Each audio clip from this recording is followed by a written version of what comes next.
Welcome to Bear Down Ballers. I'm your host, AJ Bramlett, back again with my super producer, Ryan Wall. And we're back, back on the swing of things this week. The Cal game. What were your thoughts on the Cal game, Ryan? Yeah, I thought it was a great bounce back win. We know Arizona lost to Utah by 15 points on the road, their first loss of the season. They dropped 10 spots in the rankings to number 14. But yeah, they had a bounce back win. Or they didn't drop. They didn't drop. Or they did the following week, but they were ranked number 4. But yeah, I thought it was a great bounce back win at home. I don't think the offense is still clicking as they would hope, but I think it was much improvement. And, AJ, the front court continues to lead the way. What have you thought of Tabellis and Ballo just continuing to dominate every single night? They really have, man, and they play so well together. The consistency with they've been able to score the basketball, rebound, play defense on the inside, especially with Umar blocking shots and running the court. And even, they struggled a little bit on defense in the Utah game for whatever reason. I think the whole team did, switches and kind of struggled defending on the perimeter a little bit. But in most games, they've even done a good job of defending on the perimeter when they're all our switches or, they need a double or whatever it is. They've really done a good job moving their feet and being active on the defensive end as well. So I think they've done a heck of a job so far. And, it's a good thing for us to have going through, as we get to the end of the Pac-12 and the tournament, that we have 2 guys in there that can get you a bucket and a half court if we need to. And that we know that we can throw it down to them there. And if they're not doubled or, if they're single coverage, they're going to score most of those times. And I don't think we've had that. Christian did a good job of it last year. But we got 2 guys now and Zoo, at times I think even more, he was more scoring in transition and things, last year. This year with his back to the basket, he's more patient. He's finishing those a lot better than he did last year. And then Umar's just had a, spectacular jump in his production. And, he's been consistent. He hasn't fallen off at all this year. And he's built upon the Maui performance and will continue, I think, to, keep dominating because with his size and now skill and patience, there's nobody that can really match up with him, especially in the Pac-12. Yeah, he's been really good. One of the best big men in college basketball Absolutely. this year, no doubt about that.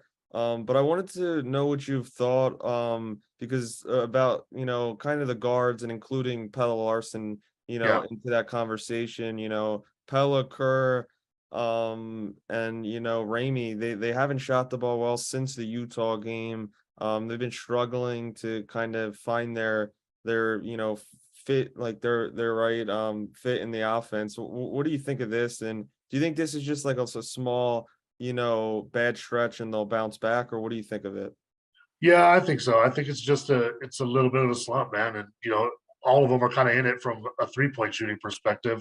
The past 2 games we've been, not at kind of back to where we were last year at times where we couldn't knock down, too many threes, but it's not like they're taking bad shots.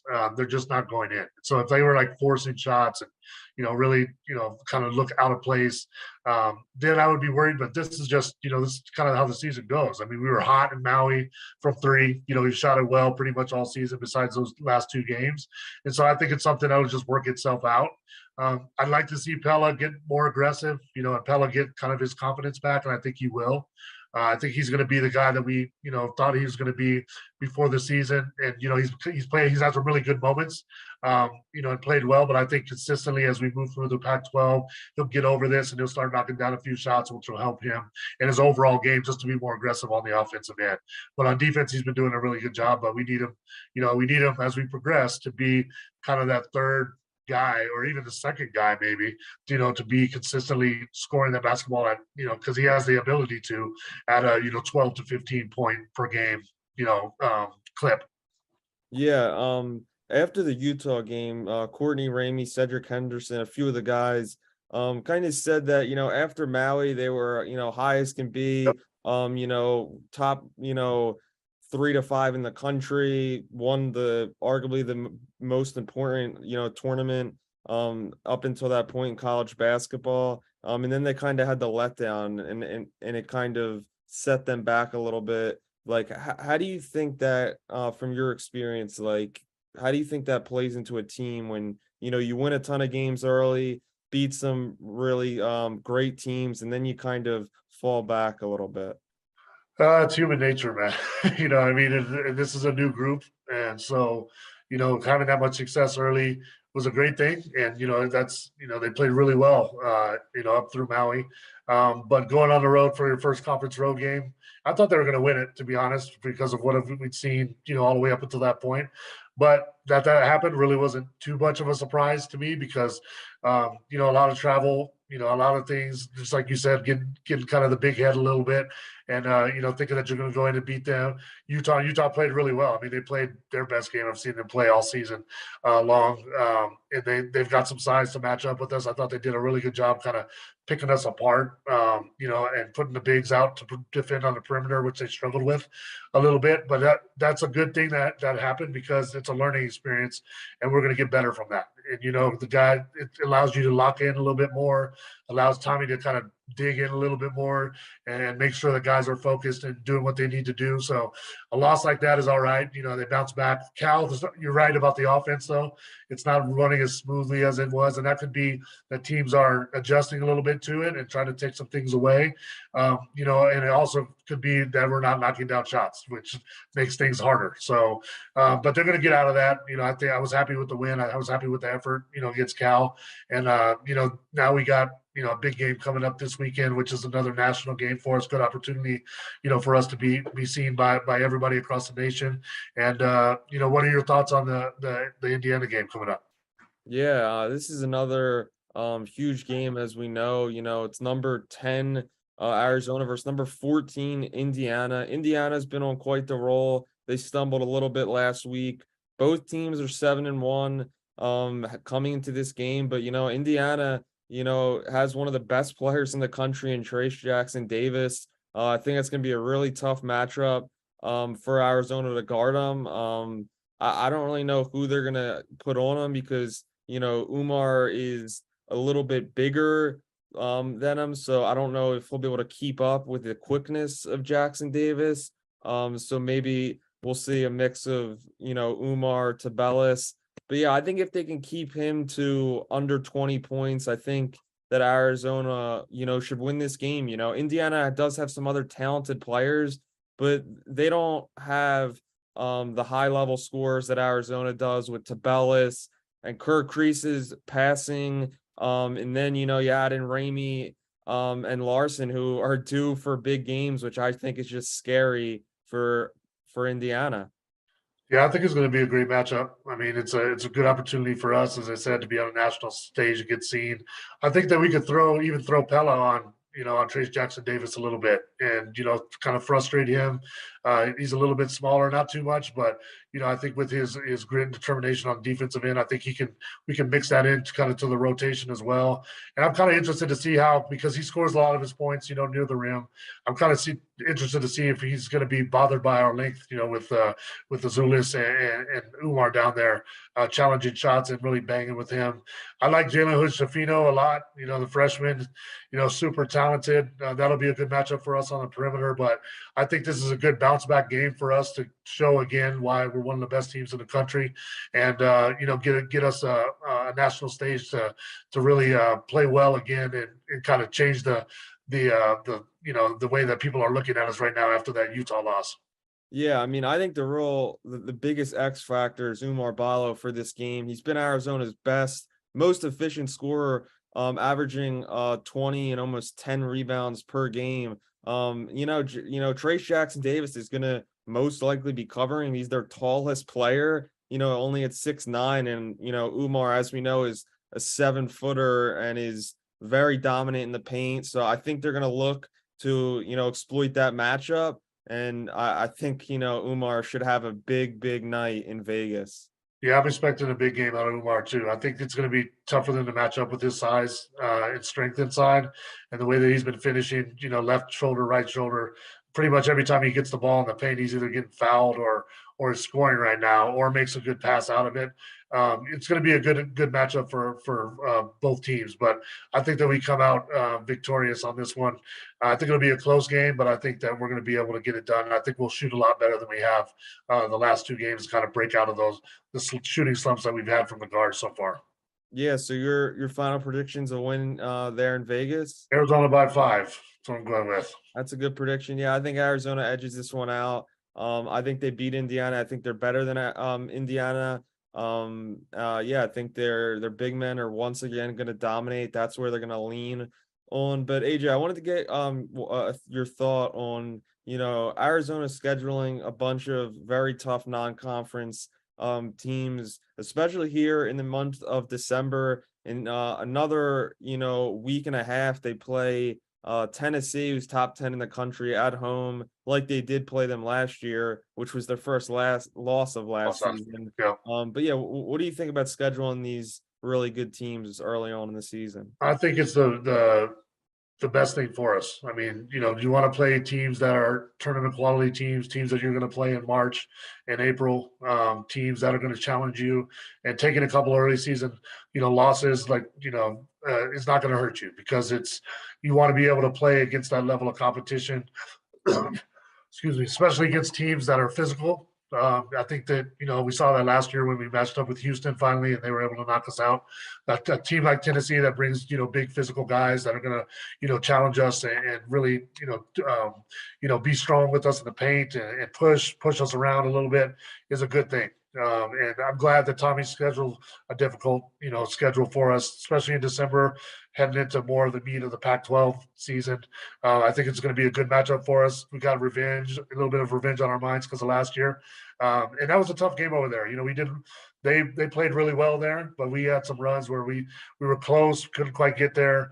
But that was our first loss of the season. I know that's for the guys that were here last year. They're going to want to get a little bit of get back for that game. So I think they'll be ready to play. I think Mikhail will be rocking for that game. And I think that's where we're going to be having an advantage, definitely with the home crowd. Yeah, well, AJ, before Arizona faces off against Tennessee, they head to Las Vegas this Saturday, December 10th.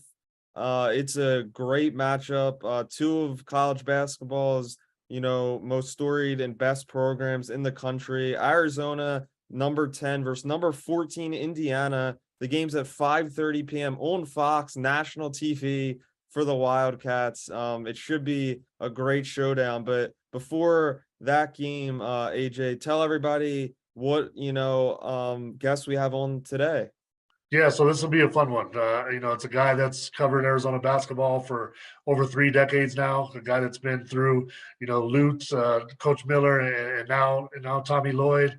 Guy who's had a really good perspective on everything Arizona basketball for many years. Mr. Steve Rivera is our guest next on Bear Down Ballers. All right, I'd like to welcome in the man who has covered Arizona basketball for decades now. I think probably about 3.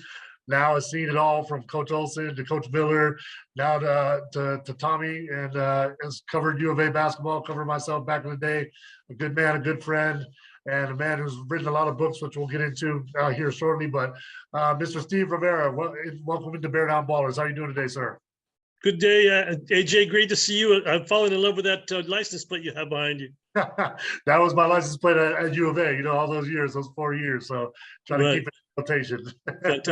Fantastic. Yeah, appreciate you coming on today. Like I said, you've been covering U of A basketball for how many years now? I know more than 25, but how many total? About 30. I think I started in 1991, 92 season. I helped out before that, but truly from 91, 92.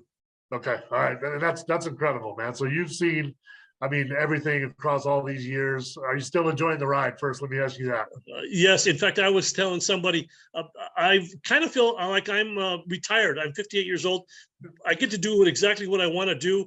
And if I were to actually retire, guess what I would do? Exactly this. Yeah, exactly. That's a blessing, right? If you get to do that all these years, that's a great thing. Without question, it's a blessing. Yes. So we talked about it. You've covered, Coach Olson era, Coach Miller, and now Tommy Lloyd. Just give me your thoughts kind of on each one of those eras, in your time covering those, and then like kind of your current thoughts on where the program stands right now. Sure. So I was 91. I was about 26 years old, 27 years old. Got into the Lute Olson coverage very young, very intimidated. Obviously, everyone knows that he's an intimidating man, this regal guy, very powering presence. It took me a while to get with it, but like everybody else, especially you guys, I had Bobby. She Yeah, was an yeah, ally, a secret ally, kind of. I'm not sure if it was a secret, but you know, if I had issues or I had to call, she would help get a hold of him absolutely. for me. And I think that's no secret. When I'd have to call them at home or whatever, she'd put them on the phone for me. So that was a great thing. Like you, yeah, you guys, she was your middleman, if you were, your Absolutely. mom. And if you guys had issues, you kind of went to her sometimes. For sure. I mean, she was the key to all of us being comfortable. I mean, at U of A, from the time of the pancake breakfast before we got there to the time that we left. I mean, she was like a second mom to all of us. Like, so what was it like? I mean, Coach Olson, like you said, I mean, he was a very stately man, and he could intimidate you by doing nothing. I mean, just being in the kind of being in the room with you. So how did you kind of break that down and be able to get the relationship you had with him, because you had a really close relationship with him over the years? Yes, it took a while. It took a while, and maybe a time or two I had to stand up to him.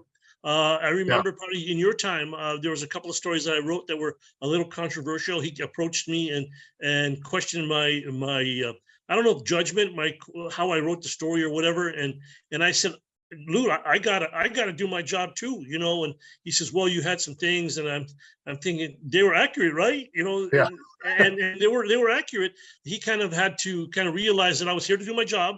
I was going to be as fair as I could, if not beyond going fair. And he kind of realized that's, I'm not a bad guy, and that I was going to try to make everything very, very fair and equal. So that's kind of started happening maybe a year or two, maybe 3 years into it. And from there, it was great. You know, he would still get upset with a story or two, but not to that degree of, oh no, I'm in trouble. you were in the team by then, man. He let you in. In a way, yes. Right. In a way, no, because I didn't have access like everybody else, or like everybody. But I was. You guys knew me because I was around.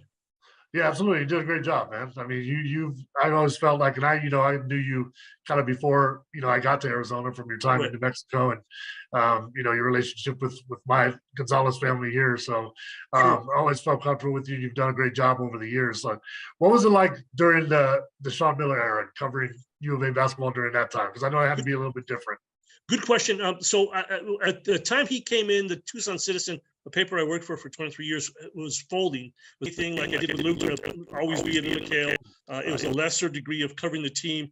And from there, it was kind of difficult. It was more difficult than covering Luke because Sean was very guarded.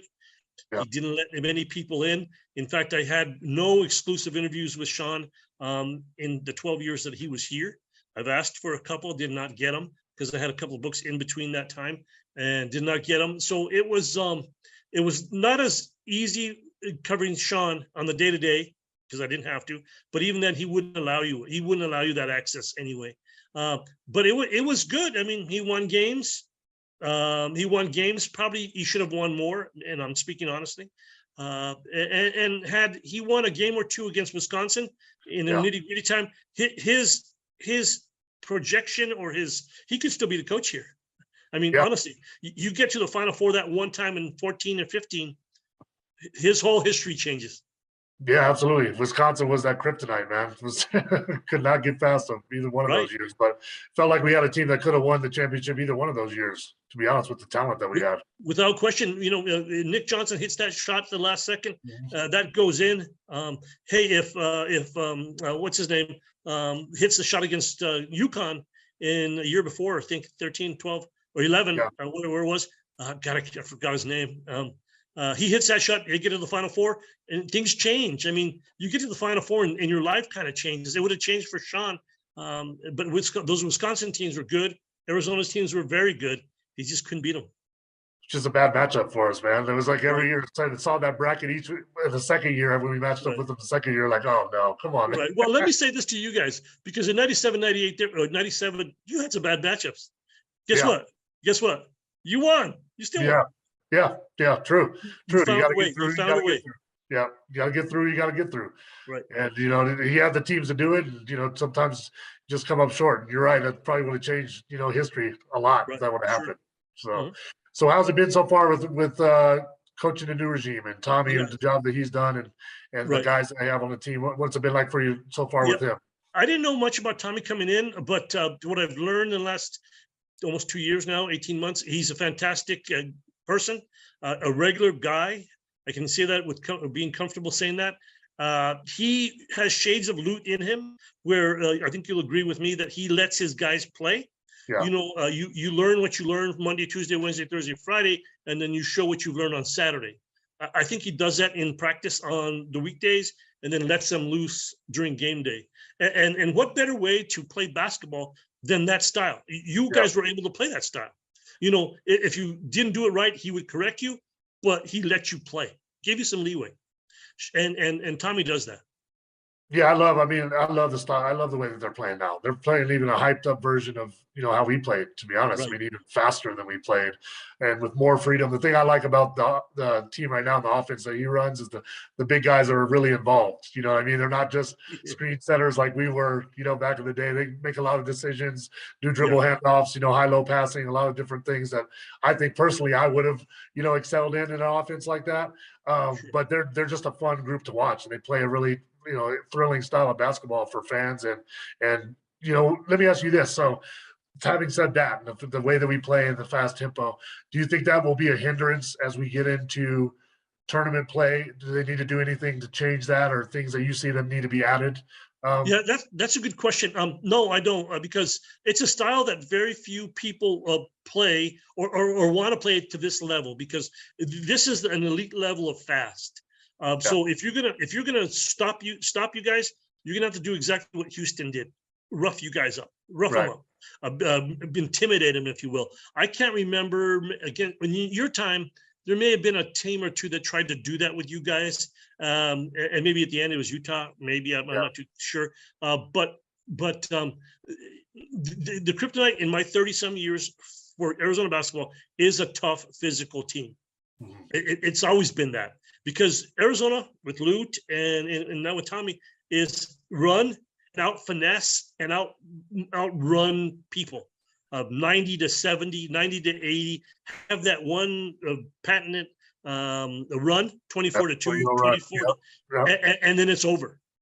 And then it's over. You don't have to worry about being physical. By that time, they can't catch you. That's true. But you got to be, you do have to be physical. I think our team, in 90, when we won it in 97, like we, Kentucky and North Carolina, those teams were big physical teams, but our style outlasted them by doing that, I think, and we were able to kind of match it enough that we were able to get those victories and come through and rebound how we needed to and play defense, as tough as we needed to. And what do you remember about that run specifically about, that year? With you guys? Oh, there's so much to remember. God, the South Alabama game. Let me tell you something. You won the national title against South Alabama. In all honesty, because you guys were you guys were in your deathbed that game. We were on the ropes. Yeah, we were on the ropes. And with about 4 minutes left, down by about 10, I think and JT and Miles, pulled you guys out. And I'm thinking, okay, you got this one out of the way. And then the next one was difficult too. College of Charleston, I think it was. And they had a pretty good player or two. You got through that. And then, of course, no one thinks you're going to beat Kansas.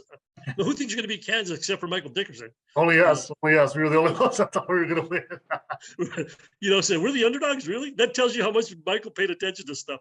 Right. And then you guys played a fantastic game. Whether they played poorly or whatever, you played a fantastic game and beat the best team in college basketball at that time, at that point. And you're thinking, holy crap, what's going on here? And then you win that game. And then you guys play another game against, Providence. And that was not an easy game. We almost lost that one too. They had a shot to win it in regulation. Yeah. You had a big lead and they came back. God and can't remember the other guy. Austin Crocier. Correct. So who knows about these guys? And then you go into overtime and thinking, oh no. And then you beat them. And then you've already played North Carolina. Yeah. You've already played North Carolina earlier in the year and beat them on the road. So who knows what's going to happen there, because they're very good. And then Miles comes back, obviously, during that whole run, and he didn't play in North Carolina. And you beat them. And then, Kentucky, two running teams. It's going to be fun to watch. You have their coach, Patino and Lute, obviously 2 icons of the game. And it turns out to be this fantastic game. it was amazing, man. It really, like, the more we think about it, the more the more years that go by, it's like, wow, we really it was a hell of a run. Well, you know how it is here. People still talk about it. Yeah. People love it. Do you ever buy a beer here when you have to go? When you come here, do you have to pay for a beer? No, not usually. Not usually. They take care of me. I love Tucson for sure. Right. So, okay, so you've covered, all these years. I want you to give me your top 5 teams Arizona's ever had, whether or not they went to the Final Four, whether or not how they played out their season. What's the top 5 teams, in your opinion, that we've ever had across the board? Okay, don't shut this off on me if I don't mention you guys at all. Don't turn this off. But I love the 2001 team. I love the one, and I covered that team with Richard and Gilbert and Luke and Lauren Woods. All those guys. I'm missing one. I know I'm missing one. You said Luke, Richard, Lauren, Michael Gilbert, Wright, Michael Wright, Jason Gardner, of course, and all those guys. So to me, that's the best team. They finished second to Duke. That was the year that Bobby passed away, and Luke came back after missing some time. It's a special team, and obviously I mentioned a few pretty good guys. 88, I did not cover. I did not cover 88. I had just gotten here, but Kerr, Sean Elliott, Kenny Lofton, Muehlbach, Tolbert, those guys, pretty good team too. 97, obviously, but let me tell you something. 98 was probably better than 97. We were better. We were better 97, 98. We were a machine that year. Right. And had it not been for a weird Spanish odd bounce into the basket, you guys would have been undefeated. Yeah, only team to do it would have been only team to do it. Right. So that was a weird thing, but you guys were still the best team in the country. Yeah. And then got to Utah and laid an egg. So that's probably been number 4. And if I had to, 97 would probably be number 5. It was a fun team, great guys. Obviously, all you guys are great guys. Gene, you, JT, Miles, Dickerson, Bennett. Come on, classic characters, just good dudes. Sorry, AJ, is 5 okay? Yeah, top 5 is good, man. We've had a lot of good teams over the year, but we're still the only one that won it. So there's that. Up to this point. Yes. So that's a solid list. I can go with that list. So give me your thoughts on this year's team so far. And then what kind of needs to happen in your eyes for them to reach their full potential, and what the ceiling is for those guys this year. I really like this team. I've loved them for a long time. They've replaced the guys that left in a way. Matherin's gone, but they have Ramey who can fill that spot. Terry's gone, but they have Henderson who can do that job, and Barlow who's come around fantastically to fill the Coloco spot. In fact, you talked about big guys earlier. I think it's you, Channing Frye, probably Coloco, Barlow. In my time of covering all these things, the most improved guys since you got here, because I think I can honestly say you were tremendous in how good you got when you first got here to the time you left. Yeah, absolutely. And those guys, those guys have all developed. And Balo, I'm just happy for him. Like, you could tell, he's put in a ton of work from when he first stepped on campus there, and to what he's doing now, and just the patience and the confidence, and he's doing it consistently this year. He's one of the best big men in the country. Top three, in my opinion. Big men in the country. And you know this better than me. If you don't put that work in, you're not going to be that guy. No, not at all. And it comes from, that's where the confidence comes from. And Tommy, I think, has done a good job of empowering him and putting him in positions to be successful. But he's doing it, man. It's really fun to watch because he's just a really good young man as well. Right. So going back to the team, I really like them a lot. Their hiccup against Utah was just a hiccup. You guys have gone through that a time or two because that guard shooting against Utah was reminiscent of our game. I was like, oh no. Washington State happens. Who are these guys, and all of a sudden they have this great game. But it happens. A lot of teams, especially like in Lute's era, this era maybe, where you play to the level of your competition. Yeah, you play up to the great teams and play down for whatever reason, human nature or whatever, and they play kind of weird. And that game against Utah was one of those games. Yeah, and I think it was just a blip in the road. I think it's good to have a loss like that, even early first game of the Pac-12 schedule, because you refocus, you lock in a little bit more, and it'll be a benefit in the long run. I totally agree. It's early enough, not that you won't have other losses down the road, but it kind of gets you recalibrated and resettled to what you guys need to do to move on. For sure. So let's jump into, another reason why we're here is to talk about, you've written your 6th book, Lessons from Lute, and it's reflections on legendary Arizona basketball coach Lute Olson. Can you kind of talk about what that project meant to you? What went into it, and how you've been enjoying it now that it's out, released, and everything. About 18 months ago, someone came up to me. He's passed almost 2 years now. And said, "Have you ever thought about doing a book on Lute?" That's wild. Yeah. And I says, not really. He says, well, you should, you have all these memories, and you have access to the guys. Why don't you talk to them about it? And I said, okay. And then I thought for a while, I said, this is what I'll do. I'll talk to 25 people, if they're available. And there's only 25. I could have talked to 50. It would have been a huge book. So 25 people, just their thoughts. One guy at Ronnie Lester at Iowa, a couple of coaches, obviously Roy Williams and Montgomery, guys like that, and some players, and just their thoughts on their love for him. So I don't know if you've read it yet or whatever, but to me, it's like a love letter to Lute from each guy.